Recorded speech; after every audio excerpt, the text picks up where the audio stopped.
Today, I'm going to make an argument that is going to be very unpopular, maybe controversial, and that I've never heard made before. And that's that a knight is actually superior to a bishop. Now, I know you hear all the time the opposite, or that they're equal in value.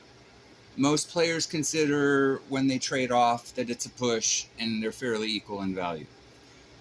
Most players consider the bishop to be slightly superior to the knight. I'm going to make an argument today and make several points, and I think prove just the opposite. That the knight is a far more powerful piece, not far more powerful, excuse me, but considerably more powerful than the bishop. Point one. When you have a knight anywhere near the middle of the board, you got to use the other player's entire handful of pawns just to illustrate all of the spots that knight is controlling. Literally, the entire handful of your opponent's pawns you must take out to illustrate. That, my friends, is controlling. I don't like to use attacking and defending, they're silly terms. This is controlling 8 squares. This isn't a horse, it's an octopus. A jumping octopus. How many other pieces out of all of them can control 8 different squares at the same time? And that's if it's pretty much anywhere near the middle of the board. Even towards the edge of the board, it controls a considerable number of squares. So just the sheer number of squares that it can control is incredible. Point number 2 is this circular attack.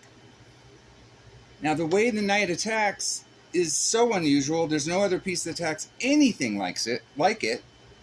And this throws players off all the time. You see it in even Grandmaster games where players do not see knight moves that they have, paths they have, or knight moves that are played against them. Even very high-level players miss moves by knights because of this tricky attacking pattern that is so hard to see sometimes.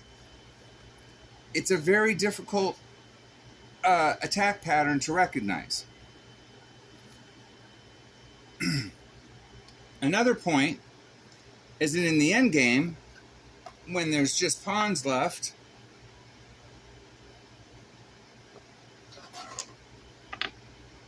the bishop is going to be stuck on a single color for the entire game. It starts on one color, and it stays on that color for the entirety of the game. This piece can only see half of the board. Half of the entire chessboard, 32 squares, are invisible to this bishop. Now, the equation does change if you let your opponent retain both of their bishops. That can be a powerful thing. I will concede that. But when you are left with only, which is most of the cases, your opponent is left with only one bishop, it's very easy to hide your pieces from it on the other color squares. This piece can only see half the board. It's blind to the rest of it. The knight, on the other hand, by the way it maneuvers, can easily get to every color and thus becomes an incredible pawn killer towards the end of the game. Whereas you can hide your pawns in the end game from a bishop much easier. Another point. If the king is checked by the knight, it has to move. There's no other piece on the board that forces a king move. And that's considering if it cannot be taken, of course. If it can be taken, it's a different story.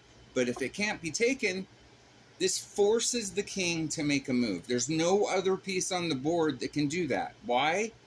Because, like I said, this is a jumping octopus. It doesn't have to go through anything. It cannot be blocked, which is the next point and part of this point. because it can never be blocked from attacking pieces. Think about it. Every other piece on the board, especially a bishop, can just simply be blocked by other pieces when they're attacking something. You can never block the attack from a knight. It doesn't happen. It's impossible. So you force a king move in many instances, which is a very powerful component of the knight that you don't get with other pieces. The next point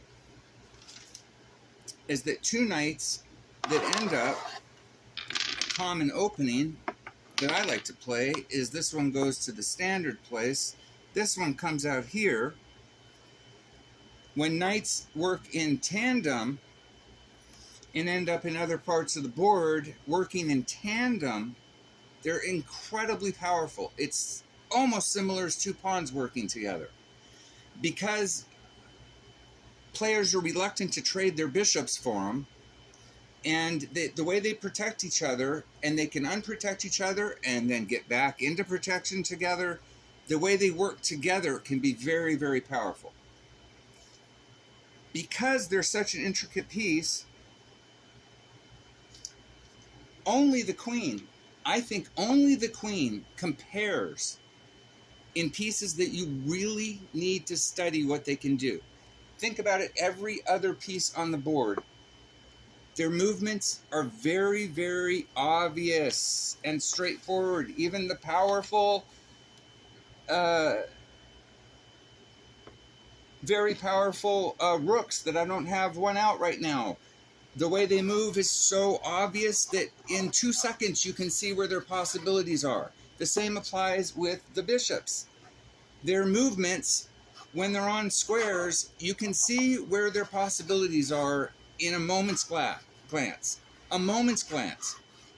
The knights you have to look at much closer, and that's my recommendation to make your game stronger, is to look at where the knights can go, where they're attacking, where their possible paths are, much closer, as closely as you look at where the queen can go. Because these are the two trickiest pieces on the board.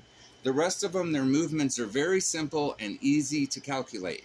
These two pieces are the trickiest pieces on the board, and therefore I'm going to end this by just concluding that I think I will take a knight in the endgame over a bishop any day, and I think because of that, I value the knight actually at about 3.1 or 3.2 over the bishop's 3.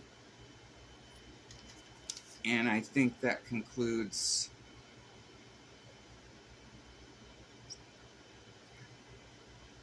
my points. Just the fact that it's the only piece that can never get blocked and can move the king the way it does, and all of the other points I've made, I think makes a powerful case. Please let me know in the comments what you think. I know most people think the opposite is true, so please let me know what you think.